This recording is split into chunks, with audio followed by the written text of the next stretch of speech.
Kami bukan pihak yang memulai dan tidak ingin menyerang negara manapun. Namun, bangsa Iran akan memberikan pukulan keras terhadap siapa saja yang menyerang dan mengganggu mereka. Warga Amerika juga harus tahu bahwa jika mereka memulai perang, kali ini perang itu akan menjadi perang regional.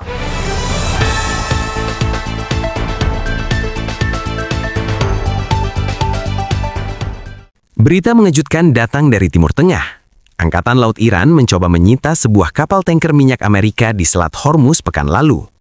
6 kapal cepat Iran yang dipersenjatai senapan kaliber 50 mendekati tanker tersebut saat memasuki jalur air strategis itu dan memerintahkan kapal untuk mematikan mesin serta bersiap untuk diperiksa. Namun, kapal itu justru mempercepat laju dan kemudian dikawal oleh kapal perang Amerika. Laporan ini pertama kali dipublikasikan oleh sebuah perusahaan keamanan, lalu dikonfirmasi oleh pejabat AS yang menyatakan bahwa kapal-kapal Iran memang mencoba menghentikan kapal berbendera Amerika tersebut, tetapi berhasil dikawal menuju tempat aman oleh Angkatan Laut AS. Bagian paling mengejutkan dari situasi ini adalah bahwa semua ini terjadi ketika pejabat dari kedua pihak sedang bersiap untuk kembali ke meja perundingan.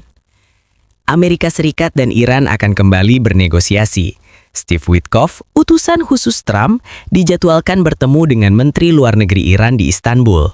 Ini akan menjadi kontak langsung pertama antara kedua negara sejak perang 12 hari pada bulan Juni. Berikut penjelasan Menteri Luar Negeri Iran tentang seperti apa kesepakatan yang dapat diterima bagi Iran. Presiden Trump mengatakan ia ingin menghindari penggunaan kekuatan militer yang saat ini ditempatkan di sekitar Iran, baik di kapal induk maupun lokasi lainnya. Jika kesepakatan yang dapat diterima memungkinkan, seperti apa kesepakatan itu bagi Iran terkait isu nuklir? Seperti yang saya katakan, kesepakatan yang adil dan setara untuk memastikan tidak ada senjata nuklir adalah sesuatu yang bisa dicapai. Hal-hal seperti pengayaan uranium, rudal balistik, dan pasukan proksi di kawasan sering dibahas oleh Amerika Serikat. Apakah itu sepenuhnya di luar pembahasan? Presiden Trump menyatakan tidak menginginkan senjata nuklir, dan kami sepenuhnya setuju. Kami dapat bernegosiasi mengenai program nuklir kami untuk memastikan tidak ada senjata nuklir, memastikan program itu damai dan akan tetap damai selamanya. Itu bisa menjadi kesepakatan yang sangat baik. Tentu saja, sebagai imbalannya, kami mengharapkan pencabutan sanksi. Kesepakatan itu mungkin terjadi. Jangan membicarakan hal-hal yang mustahil. Mari fokus pada sesuatu yang mungkin. Dan jangan kehilangan kesempatan untuk mencapai kesepakatan yang adil dan setara, guna memastikan tidak ada senjata nuklir. Seperti yang saya katakan dan ulangi, itu bisa dicapai bahkan dalam waktu singkat. Ia mengatakan bahwa Iran bersedia menegosiasikan kesepakatan nuklir, tetapi tidak akan menghentikan program nuklir damainya. Ini adalah argumen yang telah digunakan Iran selama puluhan tahun. Mereka mengklaim hanya ingin uranium yang diperkaya untuk energi, bukan untuk senjata. Masalahnya, banyak pihak meragukan klaim tersebut. Untuk pembangkit listrik tenaga nuklir, uranium biasanya diperkaya sekitar 3 hingga 5%. Itulah batas sipil. Namun, untuk senjata nuklir diperlukan pengayaan hingga 90% atau lebih. Diketahui bahwa sebelum serangan pada bulan Juni, Iran telah memperkaya uranium hingga 60%, sekitar 12 kali lipat dari kebutuhan energi, dan sudah mendekati tingkat senjata. Artinya, mereka tidak hanya membangun pembangkit listrik, tetapi juga membuka opsi lain. Kini, Iran dikabarkan menawarkan untuk menyerahkan stok uranium 60% tersebut sebagai imbalan pencabutan sanksi. Menurut pejabat Amerika dan Iran yang berbicara kepada New York Times, Ali Larijani, Sekretaris Dewan Keamanan Nasional Iran, baru-baru ini bertemu dengan Putin di Moskow membawa pesan dari pemimpin Iran. Iran bersedia mengirim stok uranium yang diperkaya ke Rusia, seperti yang dilakukan dalam kesepakatan tahun 2015. Jika terdengar familiar, memang demikian. Ini pada dasarnya mirip dengan kesepakatan 2015, yang juga memiliki masalah serius. Saat itu Inspektur PBB seharusnya memantau fasilitas nuklir Iran, namun ketika mereka meminta akses ke lokasi mencurigakan, Iran sering menunda selama 30 hingga 60 hari sebelum mengizinkan inspeksi. Apa yang mungkin terjadi selama waktu itu? Jika ada pengayaan uranium yang tidak seharusnya dilakukan dan inspektur ingin melihat fasilitas tersebut, penundaan 2 bulan tentu menimbulkan kecurigaan. Kini situasinya menjadi lebih menarik. Laporan baru menyebutkan bahwa Iran terbuka untuk membiarkan negara lain memperkaya uranium atas nama mereka. Alih-alih memperkaya di dalam negeri yang memberi peluang untuk pelanggaran, sebuah konsorsium negara akan memproduksi uranium yang diperkaya dan memasoknya ke Iran untuk reaktor mereka. Jika benar, ini merupakan konsesi besar, karena mengurangi kemampuan Iran untuk diam-diam memperkaya uranium hingga tingkat senjata. Itu akan menjadi perubahan signifikan dibandingkan tahun 2015. Namun, tampaknya Amerika Serikat tidak puas hanya dengan konsesi nuklir. Menurut Menteri Luar Negeri Rusia, tuntutan Amerika menyerupai ultimatum. Media yang terkait dengan IRGC bahkan menggambarkan hal ini sebagai upaya Trump untuk memaksa Iran menyerah total, bukan hanya soal nuklir, tetapi juga independensi, kekuatan militer, dan kehendak nasional Iran. Tentu saja ini berasal dari media pemerintah Iran, sehingga perlu disikapi dengan hati-hati. Ada unsur nasionalisme dalam narasi tersebut, tetapi mungkin juga terdapat sebagian kebenaran di dalamnya. Amerika tidak hanya menyoroti fasilitas nuklir, mereka juga ingin Iran menghentikan program rudal balistik, bahkan mungkin menyerahkan persediaan rudal yang ada. Iran telah sangat jelas soal ini. Menteri Luar Negeri Iran menyatakan bahwa mereka bersedia membangun kepercayaan mengenai sifat damai program nuklirnya dengan imbalan pencabutan sanksi. Namun, rudal balistik adalah alat pertahanan paling andal bagi Iran dan tidak dapat dinegosiasikan. Mengapa harus dirundingkan jika itu diperlukan untuk keamanan mereka? Iran memandang rudal sebagai satu-satunya penangkal nyata.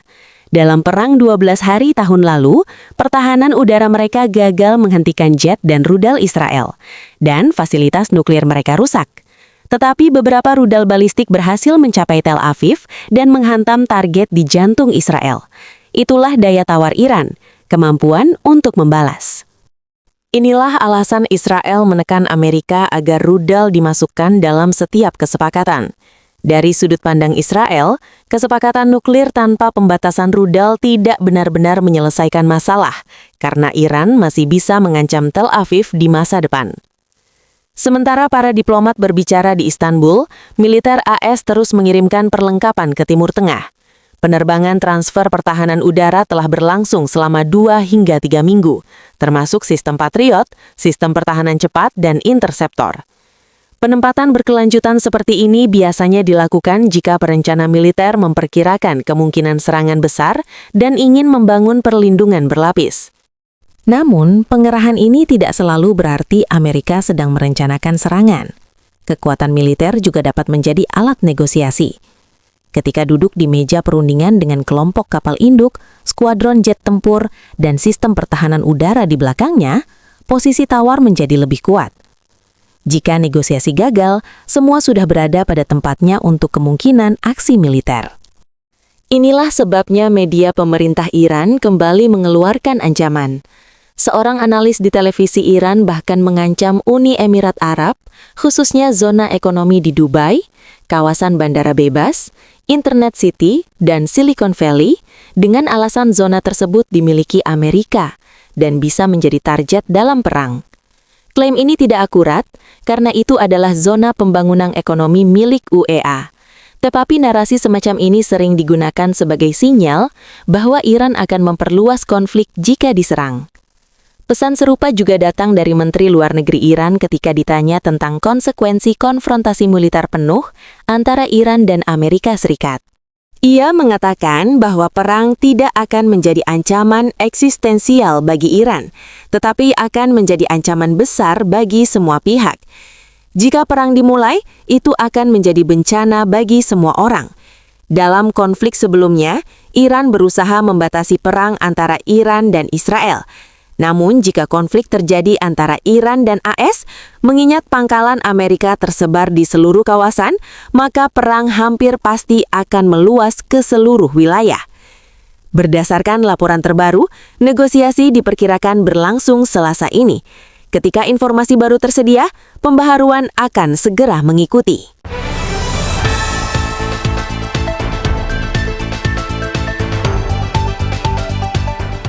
Saudara-saudari terkasih, di tengah dunia yang penuh ketidakpastian, ingatlah bahwa Tuhan tetap berdaulat. Mazmur 46 ayat 10 berkata, "Diamlah dan ketahuilah bahwa akulah Allah." Ketika dunia terasa gelisah, kita dipanggil untuk tetap percaya. Jangan biarkan ketakutan menguasai hati kita. Gantikan dengan doa, iman, dan pengharapan. Karena damai sejati bukan datang dari keadaan yang aman, tetapi dari Tuhan yang memegang masa depan. Tetaplah berharap, tetaplah percaya, dan tetaplah berjalan dalam terang-Nya. Tuhan memberkati kita semua.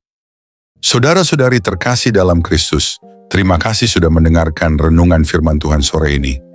Bukan suatu kebetulan jika saudara ada di sini saat ini. Tuhan sendiri yang mengatur langkahmu, Tuhan sendiri yang mengetuk pintu hatimu, dan Tuhan sendiri yang menanamkan firman-Nya ke dalam jiwamu sore ini. Biarlah setiap kebenaran yang telah kita dengar tidak berhenti hanya di telinga, tetapi menembus hati, mengalir dalam pikiran, dan diwujudkan dalam perbuatan. Renungan ini bukan hanya perenungan, ini adalah panggilan.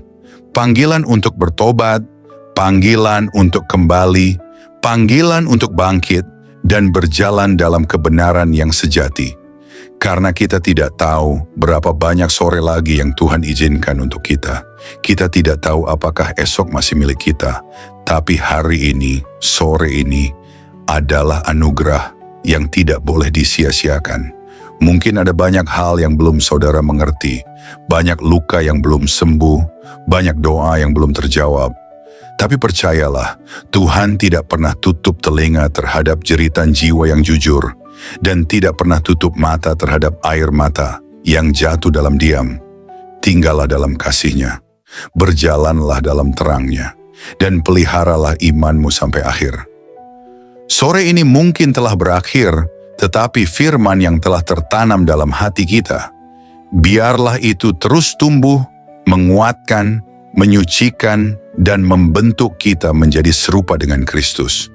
Bukan hanya hari ini, tapi sampai hari di mana kita bertemu muka dengan Dia yang kita imani. Jangan lelah melakukan yang baik. Jangan menyerah meski badai belum reda. Tetaplah percaya bahwa Tuhan tidak pernah melepaskan tangan-Nya dari orang-orang yang berharap kepada-Nya. Sampai jumpa di renungan firman Tuhan berikutnya. Tetap setia, tetap menyala dalam kasih, dan tetap berjalan bersama Sang Gembala Agung, Yesus Kristus yang hidup dan akan datang kembali. Tuhan Yesus memberkati saudara semua. Mari kita berdoa. Terima kasih Tuhan Yesus. Terima kasih untuk sore yang penuh anugerah ini. Untuk setiap napas yang masih Kau izinkan berhembus dalam tubuh kami. Untuk setiap detik yang Engkau beri, agar kami bisa duduk diam di hadapan-Mu, mendengarkan suara-Mu melalui firman yang hidup, yang menusuk hati, yang mengguncang jiwa, namun juga mengobati luka dan mengangkat kami dari kejatuhan. Tuhan Yesus, sore ini kami datang bukan hanya membawa telinga kami, tapi membawa seluruh keberadaan kami ke hadapan tahta kasih-Mu. Kami datang dengan hati yang kadang kotor, pikiran yang sering goyah, dan semangat yang mulai padam. Tapi firman-Mu sore ini membangkitkan kami kembali. Engkau berbicara bukan hanya lewat huruf dan kata, tapi lewat roh yang menghidupkan. Kami tahu Tuhan, seringkali kami mengabaikan suara-Mu. Kami terlalu sibuk dengan dunia, terlalu sibuk mengejar yang fana, hingga lupa bahwa Engkaulah sumber kehidupan sejati. Namun hari ini kami diingatkan lagi, bahwa tak ada satu pun dalam dunia ini yang lebih berharga dari hadirat-Mu. Engkaulah mutiara yang mahal, harta terpendam yang layak kami tinggalkan segalanya demi mendapatkannya. Ajari kami untuk mencintai-Mu lebih dari segala yang kami miliki.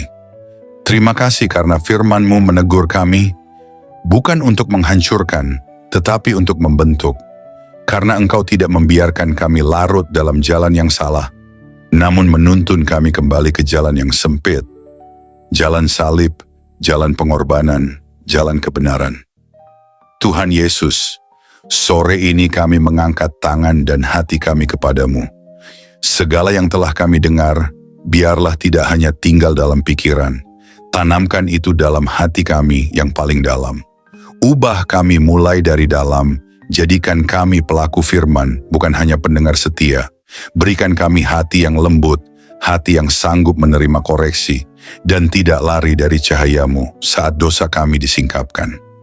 Ajari kami mencintai kebenaran, meski kebenaran itu menyakitkan. Ajari kami berjalan dalam kasih, meski dunia membalas dengan kebencian. Tuhan, jadikan kami terang di tengah kegelapan, garam di tengah kebusukan dunia ini. Dan ketika nanti malam datang, dan kesunyian menggantikan keramaian, biarlah firman-Mu terus bergema dalam hati kami. Biarlah suara-Mu lebih nyaring dari hiruk-pikuk dunia. Dan ketika kami tidur malam nanti, biarlah kami tidur dalam pelukan kasih-Mu. Dengan hati yang sudah dipulihkan, jiwa yang sudah disegarkan, dan semangat yang kembali menyala untuk berjalan bersama-Mu besok pagi. Tuhan, kami tahu hari-hari ini tidak mudah. Kami hidup di zaman yang gelap, di zaman di mana kebenaran dikompromikan, iman diperjualbelikan, dan kasih menjadi dingin. Tapi kami mohon, jangan biarkan hati kami menjadi seperti dunia. Teguhkan kami, tanamkan keberanian dalam jiwa kami. Berikan kami api dari surga yang tidak padam, untuk tetap setia sampai akhir. Kami tahu jalan sempit itu tidak mudah, tapi kami tahu Engkau menyertai setiap langkah yang kami ambil. Meskipun air mata kami jatuh, Engkau mengumpulkannya dalam kirbat-Mu. Meskipun kami berjalan dalam lembah kelam, Engkau tetap setia menggandeng tangan kami. Kami tidak sendiri. Kami tidak ditinggalkan. Berkati setiap orang yang mendengar renungan sore ini, dimanapun mereka berada, apapun pergumulan mereka, biarlah kasih-Mu menjamah dan menjawab mereka satu persatu.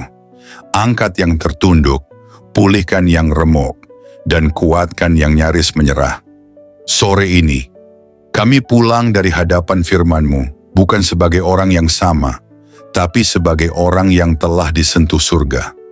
Kami pulang dengan damai. Kami pulang dengan harapan baru.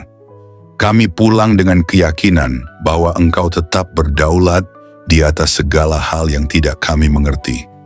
Dan jika malam ini adalah malam terakhir kami di dunia ini, biarlah kami ditemukan tetap setia, tetap percaya, dan tetap memandang wajah-Mu.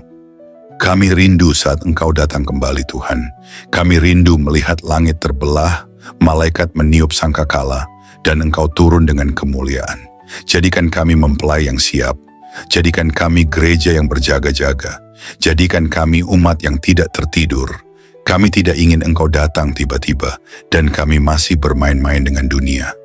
Bangunkan kami, Tuhan. Sadarkan kami. Segarkan kami.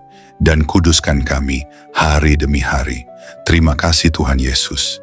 Segala pujian hanya bagi-Mu, segala kemuliaan hanya bagi nama-Mu, dan segala hidup kami hanya bagi kehendak-Mu. Dalam nama Tuhan Yesus Kristus, Tuhan yang hidup, Tuhan yang akan datang kembali, kami menutup renungan sore ini dengan penuh syukur dan kerendahan hati. Amin. Mari kita berdoa Bapa kami. Bapa kami yang di sorga, dikuduskanlah nama-Mu. Datanglah kerajaan-Mu. Jadilah kehendak-Mu di bumi seperti di sorga. Berikanlah kami pada hari ini makanan kami yang secukupnya. Dan ampunilah kami akan kesalahan kami, seperti kami juga mengampuni orang yang bersalah kepada kami. Dan janganlah membawa kami ke dalam pencobaan, tetapi lepaskanlah kami daripada yang jahat. Karena Engkaulah yang mempunyai kerajaan dan kuasa dan kemuliaan sampai selama-lamanya. Amin.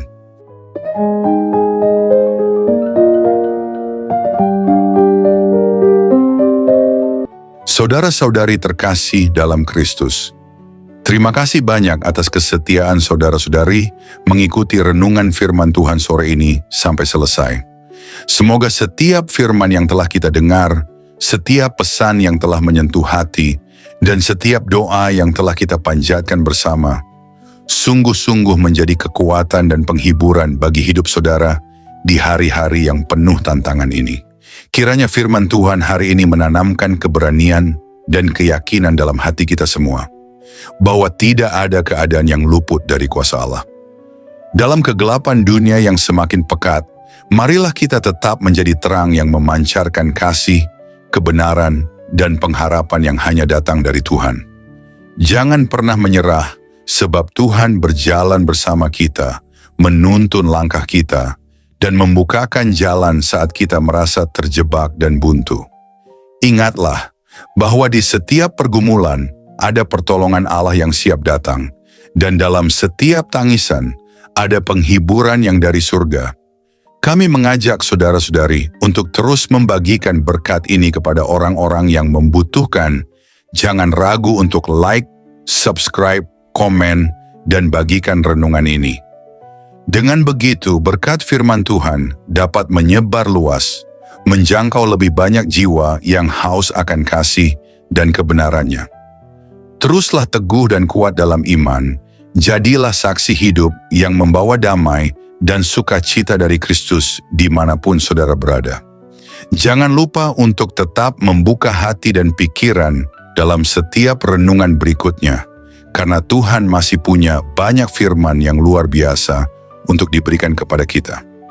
Sampai bertemu lagi di renungan firman Tuhan sore berikutnya, dengan harapan dan doa agar Tuhan selalu menyertai langkah saudara-saudari semua, melindungi, memberkati, dan menguatkan dalam setiap keadaan. Tuhan memberkati, amin.